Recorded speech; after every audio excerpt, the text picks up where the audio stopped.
A problem that I've had for a long time, and I decided to try to address it, is a long-standing problem that's festering in Israel, even while Israel is under attack from different directions and has successfully defended itself against the horrors of Hamas, the potential destructive force of the Hezbollah. They've neutralized their force, basically.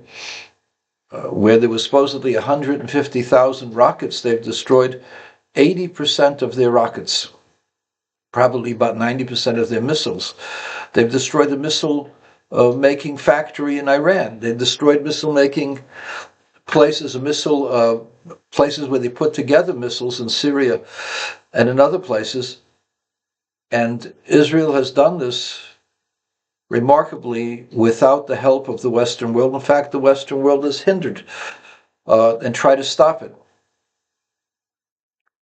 And Israel, Netanyahu and Netanyahu's government understand that there's only one way, and that's victory. You cannot destroy Hamas unless you have victory. Well, it's an idea. Yeah, but Nazis were also an idea. But the United States and its allies destroyed the Nazi regime. And despite the fact that it's an idea that a lot of people believe in or would like to believe in, white supremacists, it still hasn't erupted because you destroyed the structure that supported it. You destroyed the Nazi regime. You destroyed its access to its manufacturing. You destroyed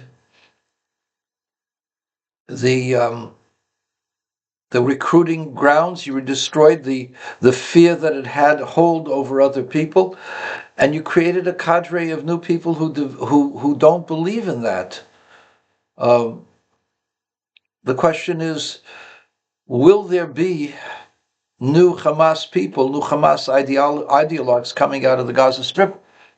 That's possible.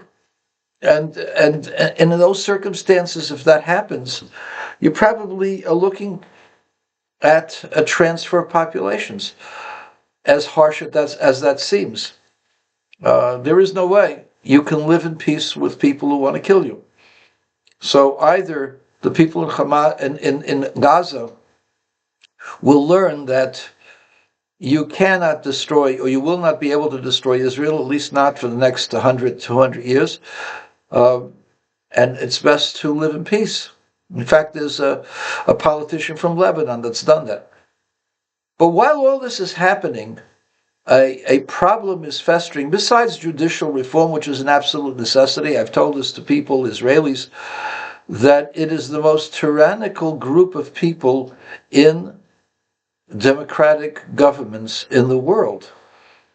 The Israel Supreme Court, the Israel judicial system, because it runs itself. It decided that it can represent itself and take over the government. It has relegated to itself the ability to make laws of the government unconstitutional without any basis. The basis is liberalism, or whatever they think liberalism is supposed to be. So the judicial system in Israel is a horrific system. It has to be removed and it has to be reconstructed.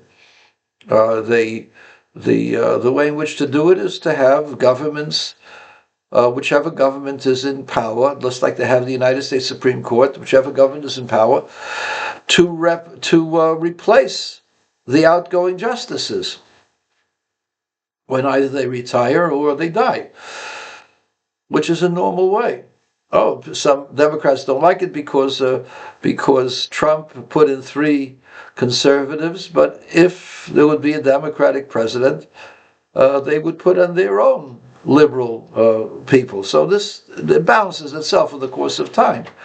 There were times when it was a liberal court. This time now it's a conservative court, but it's not a real conservative court. It's a moderate conservative court. So but that's irrelevant. that's not the issue that I want to talk about. What I want to talk about is why yeshiva boys don't go to serve in the IDF. And it would seem to be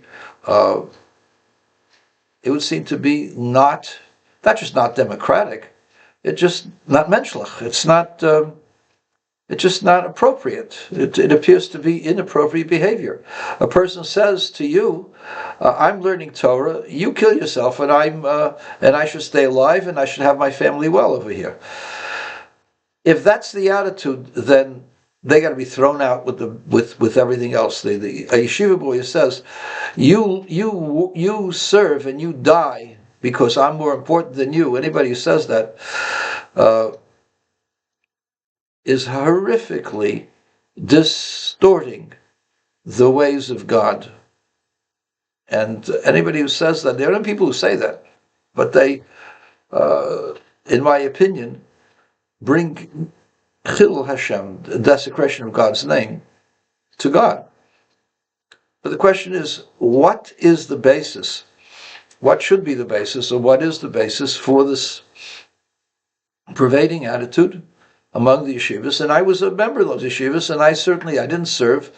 At the point when I was yeshiva bacher, I was incapable. My physical condition was such that I was weakened by my learning and other things, and I was not a candidate to become a soldier. But that's not the point.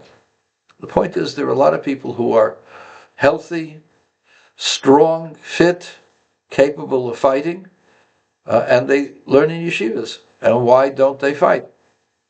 I mean, I know that there are Hester yeshivas, and people will say there are modern Orthodox yeshivas in Eretz Yisrael, and they go and fight as well as learn yeshiva. But that's not the seder of the yeshiva world that exists today in Israel. And the question is, why? So one of my chaverim told me it's because the IDF is an institution that is dedicated to the destruction of the religiosity of every Jew. They have officers who are anti-religious, and they try to see that you eat the wrong things, go and mix with the wrong people, and they will break down your religion for you, and within a month or two, or half a year, you will no longer be a religious Jew. And if that's the case, I would never send my kid to the army. But if that's true, then the Lubavitcher Rebbe, who certainly was worried about people's Yiddishkeit, would never have allowed his Chassidim to go to the army.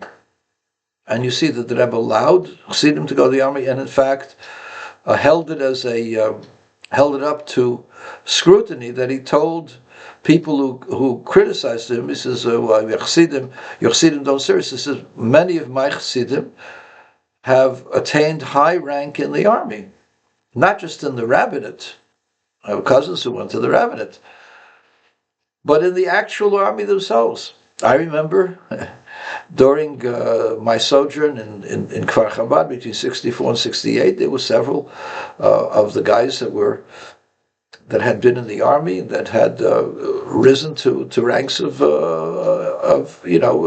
important ranks. One of them, the famous Reb David Golumbovitz, David Morozov, Dutke Morozov, who was killed in Sharm el-Sheikh, fought in 67, and the bar mitzvahs for the fallen soldiers were all made by his almana. I remember him. He was a powerful man, and he was a captain. He was a parachutist. He was a paratrooper. And he was the head of a group that parachuted out into Sharm el-Sheikh. And he was a tremendous man.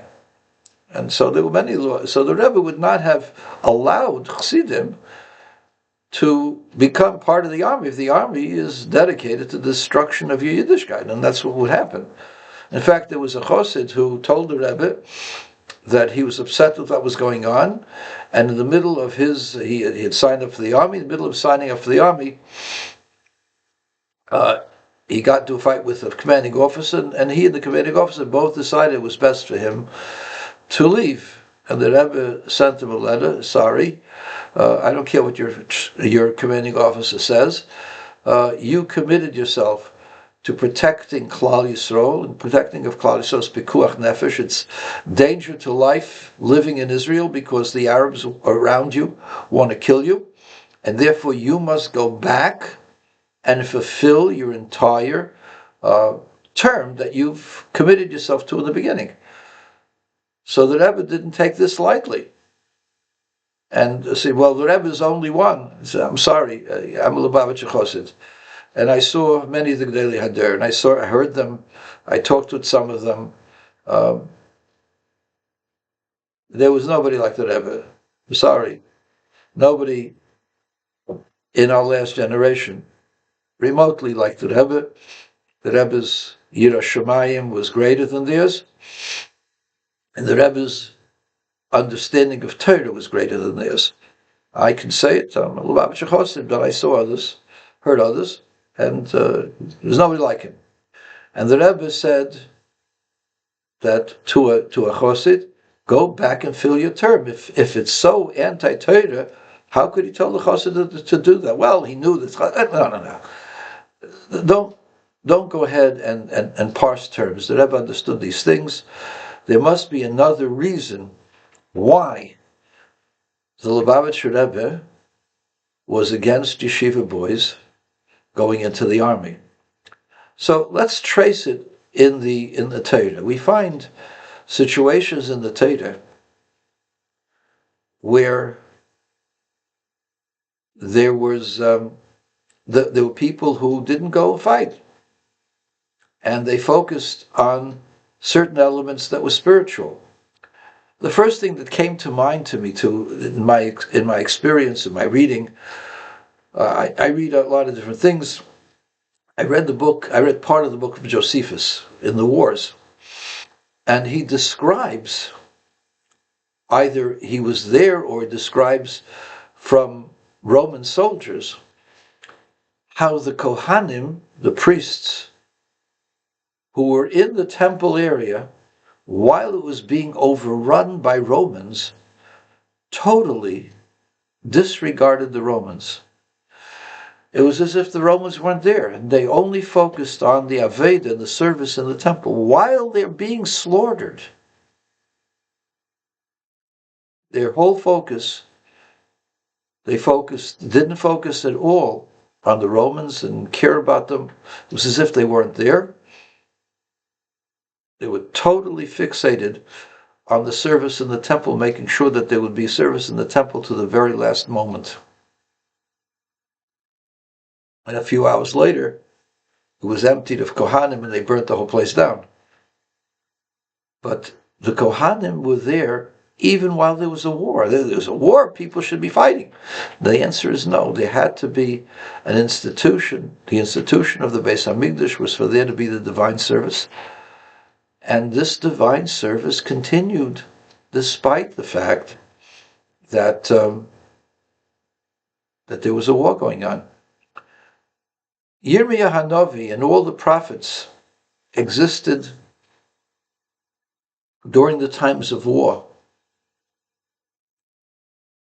There is no recorded report of any of the Nevi'im going out to battle. The only time they went to a place of battle, you see Elisha Hanavi going to the place of battle and saving the armies of Israel and Judea. But you don't see Yirmiyah, you don't see Yeshaya, you don't see Elisha, you don't see Eliyahu Hanavi, you don't see any of the Nevi'im going out to battle. Now, lest you say the Nevi'im were individuals, no, the Nevi'im had yeshivas. Eliyahu Hanavi had a yeshiva, Elisha had a yeshiva. All of the great Nevi'im had yeshivas. They didn't go to battle. There is no record of them going to battle, unless they came there with a specific message from God to protect them or to tell them what was going to happen. So you see that the temple was serviced. The prophets who studied Torah primarily, I mean, prophets didn't just study how to say kumbaya and to sing. and to meditate, the prophets studied Torah. They studied the secrets of the Torah, but they also studied Torah day and night. Another element of the Beis Hamikdash was the fact that in the Beis Hamikdash there was a group of people whose function it was to distribute the food that came to the Beis Hamikdash that was going to be become nosa, we were going to become violated or in violation of ritual law, and it had to be distributed so people could have what to eat. There were all kinds of discussions of when the pestilence comes at certain times, when it comes at certain times when people steal the food that is designated for the poor after a holiday or after Shabbos or after a certain year, a certain time of the year. So there were people whose job it was to distribute food to the community for those who didn't have food.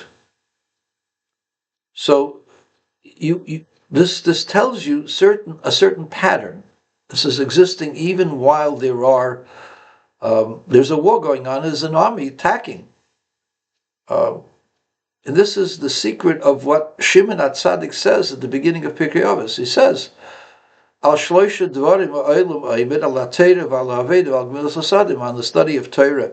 There are three pillars upon which the world exists: on the study of Torah, on the service in the temple, and acts of loving kindness. All of these three pillars were part of the functions of the Beis Hamikdash. In fact, the Torah, Moshe Rabbeinu describes the tribe of the Levites, that the Levites are special because Yeru Mishpatecha Liyankiv V'Seiros L'Yisrael. They will instruct your judgments to Jacob and teach your Torah to Israel.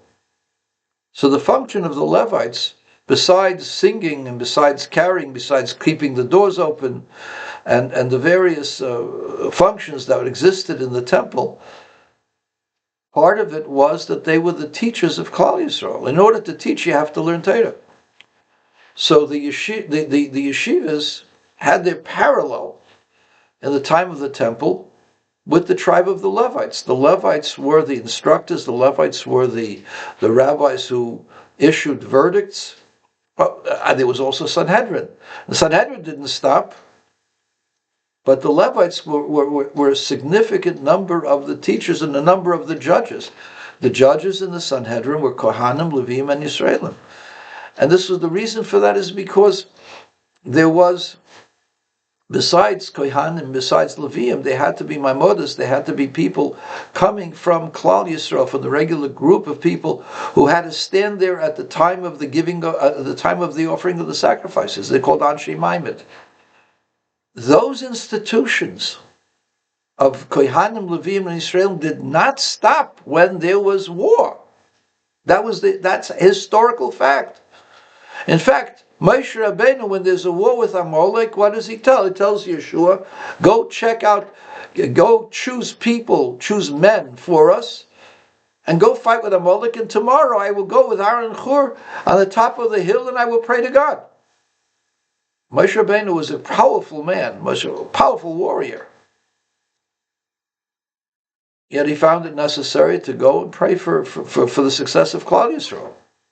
With a Bezdin, with Hur. Hur was a young man. Hur was the son of Miriam. He was a young man at the time. He was murdered later, a year later. But he was a young man, half a year later. He was a young man at the time.